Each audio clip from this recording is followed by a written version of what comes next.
Well, welcome back everyone to part 2 of Haemophilia, Rasputin, Faberge's eggs and the demise of the Romanov dynasty.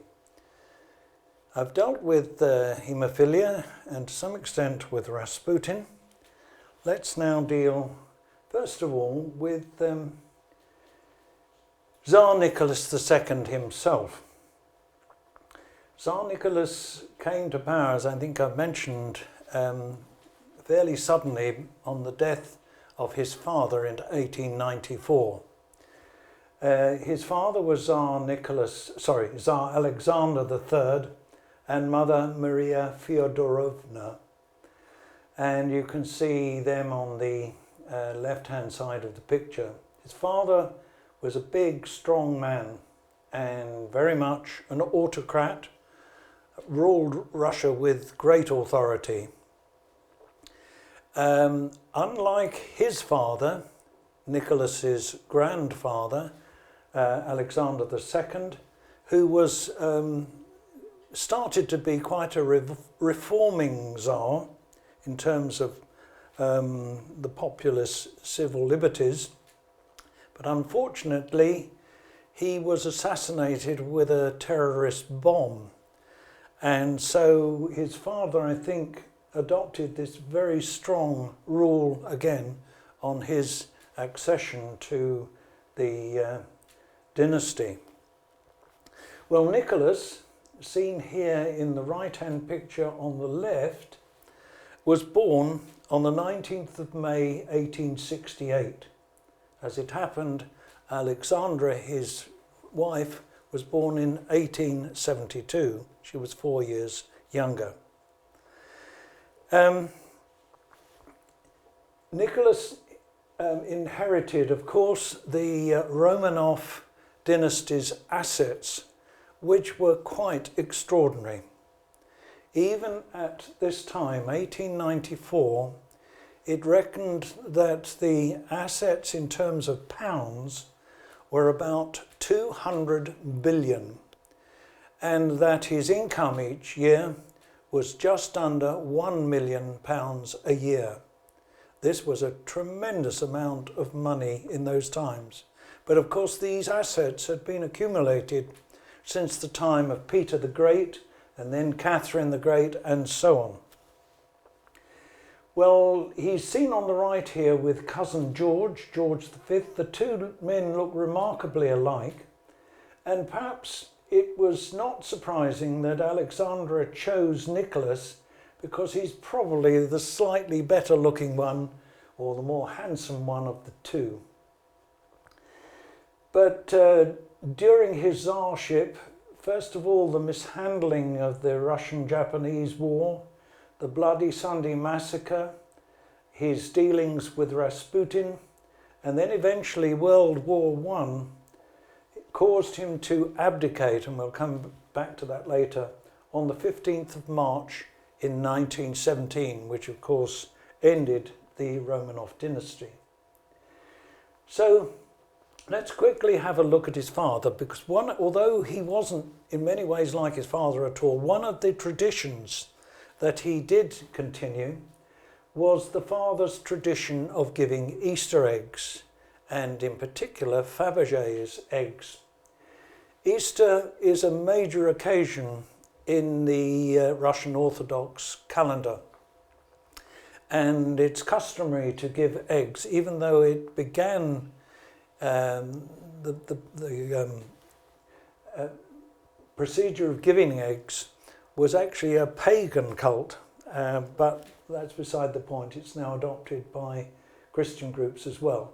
So in this picture, you see Tsar Nicholas III in the centre of the picture, his wife Maria to the top left. Next to her is he became Tsar Nicholas, and then other members of the family. Now, the first time he gave one of Faberge's eggs, it looked fairly ordinary. It was referred to as the hen egg, and it was given to his wife in 1885. The egg is about the size of a large duck egg, It's enamelled with a gold band around the middle. And it didn't look terribly wonderful, but pictures deceive, because just like Matryoshka dolls, which the Russians again are famous for, the egg opens to reveal a gold yolk inside. And the gold yolk in turn opens to reveal a gold hen sitting on gold hay. And also when you open the hen, there was a miniature copy of the imperial crown along with a pendant. These two small items have been lost. Some 50 eggs were made by Faberge for the royal couple, successive Tsars, and 43 of these, amazingly, still remain. So the death of his father suddenly in 1894 capitulated Nicholas into position of Tsar. Now let's just have a word about these eggs and the man behind it, Peter Carl Faberge. The Faberge family had their origins with the Huguenots in France, but in 1885, I think it was, yes, 1885, the King Louis XIV put a ban on Protestantism, so the Huguenots had to escape. The family leading to Carl Faberge went first of all to what is now Estonia, which was part of Russia, and then on to St. Petersburg, where they took up Russian citizenship, and also stuck an acute E at the end of Faberge to sound more French, because French jewellery was regarded as the best jewellery and the place where most of the best jewellery was made. Even royal circles spoke French, and so obviously France was important. His father, Gustav, started the business. Here he is with his father and mother Charlotte. She was Danish in background, and he gave the young Carl Peter a very good education and an extremely good apprenticeship. He trained with some of the best jewellery makers in Europe and went to the Dresden Handschule, or trade school, which was renowned again for jewellery making. And then when he came back to St. Petersburg, he was put under the direction and mentor of his master craftsman, whose name was Hiskius,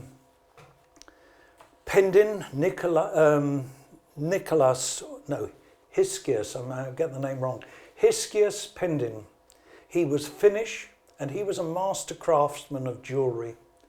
And so Faberge, the boy, was put under his direction. Thought I had a picture of him, by the way, but I haven't. And in 1860, the father handed over the business to his son and Pendin, and they established a place in a very prestigious street in Moscow called the Bolshaya Morskaya in 1893. And it was here that he started to develop his ideas and his creative ideas. It wasn't so much that the eggs were made out of very expensive metals or included expensive stones like diamonds, but more the craftsmanship that was involved. And as I say, the first egg that was given was the duck egg, And then in 1894, the first egg that was given by Nicholas to his betrothed was called the Renaissance egg. And these eggs now, most of them, are either found in the Faberge Museum in St. Petersburg or the Armory Museum in Moscow. There are a few that are kept in private collections. Well, Faberge really came to the fore in 1882 when there was a special international conference in Moscow where jewellery was on display. And people were very, very impressed with the creative designs of the Faberge workshop. And as a consequence, he was a jeweller that started to get worldwide fame. So we can perhaps see some of these wonderful eggs that were made by Faberge. This one is the rosebud egg, which was given in 1895. This one, the imperial coronation egg, is a truly remarkable piece of jewellery inside. It is an exact miniature replica of the coronation carriage. The doors open, the wheels are sprung. It is exact in every detail. The craftsmanship is astonishing. And we're looking at something which is no more than about 2 to 3 inches in actual size there. And then the lily of the valley eggs. Again, this one is in the Faberge Museum in St. Petersburg. This one, of course, has not only Nicholas's portrait on it, but also the two two children, the two girls. They were to have four girls, 4 daughters, but this depicts the first two in the little portraits on the top there, on the lily of the valley egg. And then there's this wonderful Faberge train egg in the Armory Museum in Moscow. It's made out of gold and gold gilt. It is a replica to commemorate the Trans-Siberian Railway.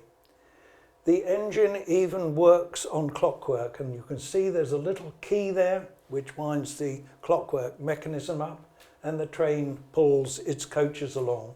It's quite extraordinary. And then the 15th anniversary egg, which was given in 1911. There were 2 years between here, 1904 and 1905, when eggs were not given. That was at the time of the Russian-Japanese War. And of course, the last to be given was in 1917, and there were plans for one in 1918, but they were never made because not only of World War I, but also the Russian Revolution. It is extraordinary that these eggs have survived. That first hen egg would have cost about £400 in English money at that time, about 4,000 odd rubles. Today it's basically priceless because there is only one version of any of these wonderful eggs. This is the St. George's egg. One of the things that Nicholas did was not only give his wife an egg, but he also gave his mother, the Empress Maria, an egg as well. And this was the St. George egg that he gave her in 1916. Well, the Faberge factory was not just famous for eggs, although by producing these wonderful artifacts, eventually Faberge was recognised as the goldsmith by special appointment to the imperial crown. But in addition, you get wonderful plates, you get wonderful silverware, and there are about 150,000 odd of these artifacts that came from the Faberge workshop. People have tried to copy since, some very badly, others quite good, but none to compare with the originals. Well, what started causing the discontent in these amongst the people who were totally loyal to the Tsar until things started to go wrong. I've mentioned some of these, but in addition, this fantastic wealth that they had, the assets.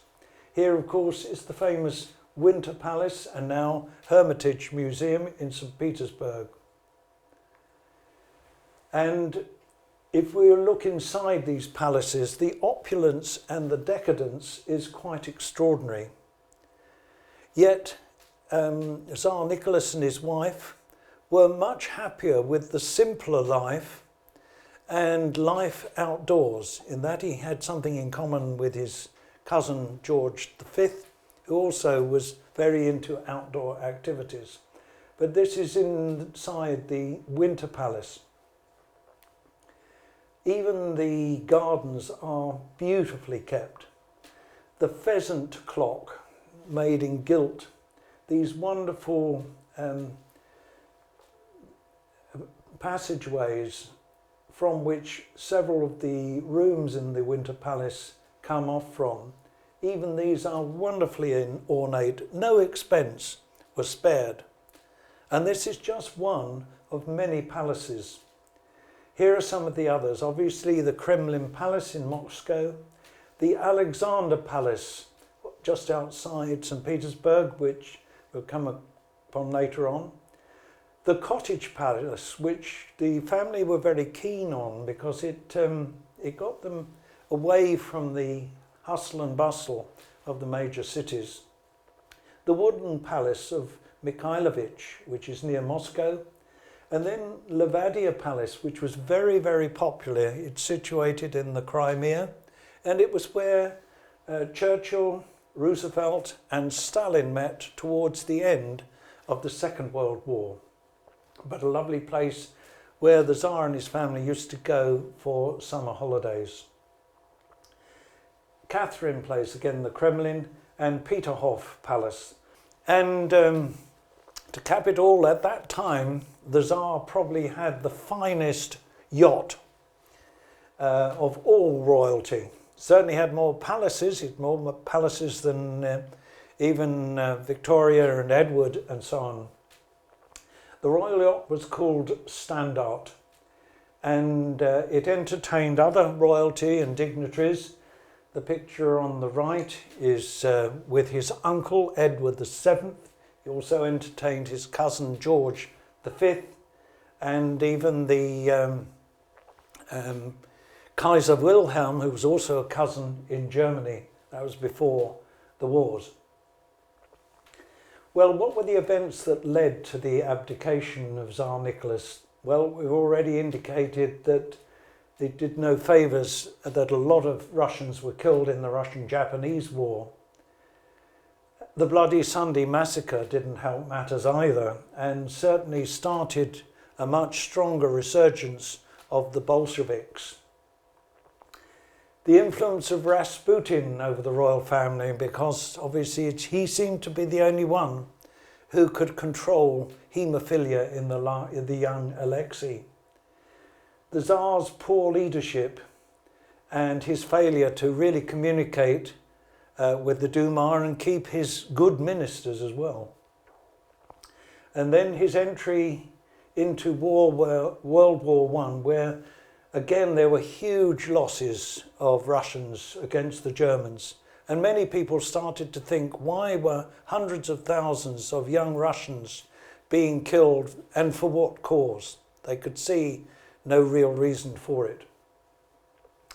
And so this finally led to the Russian Revolution in February 1917.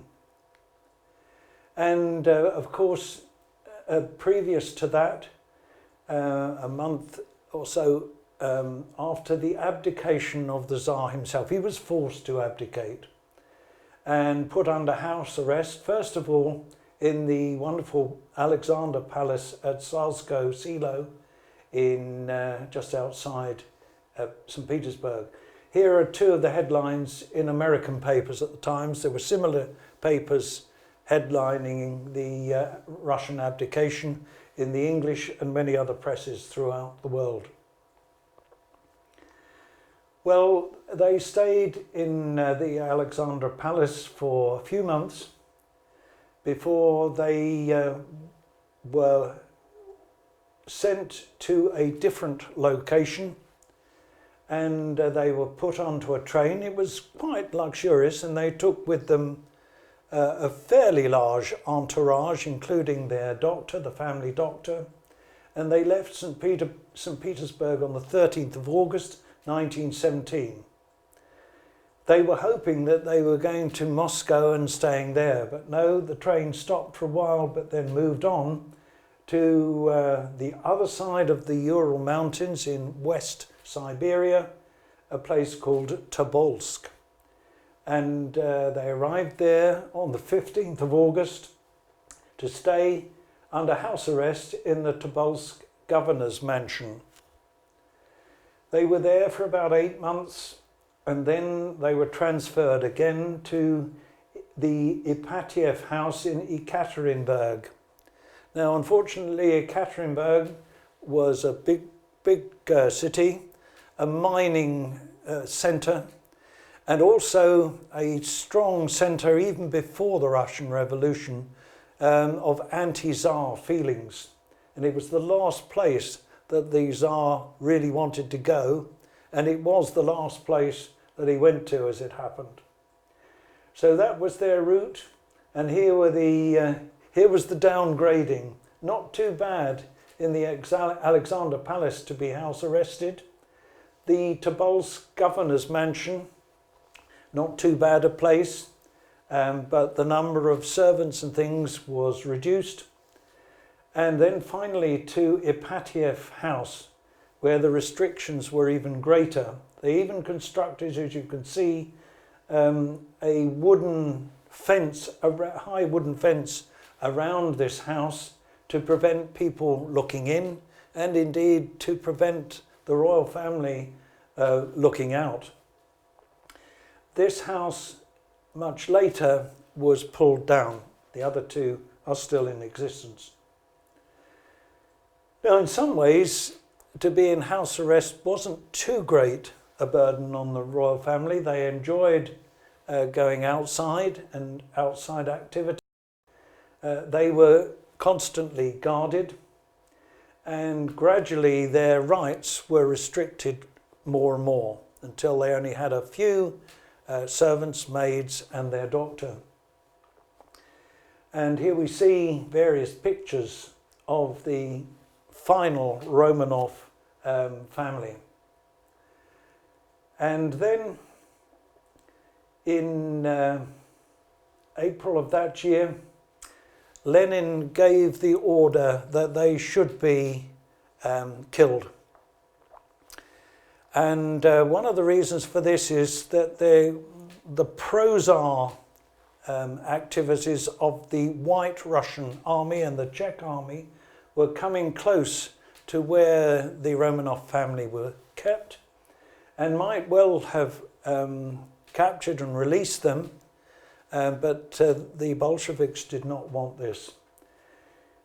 It was also a time when the royal family tried to get refuge in other European royal families, particularly cousin George.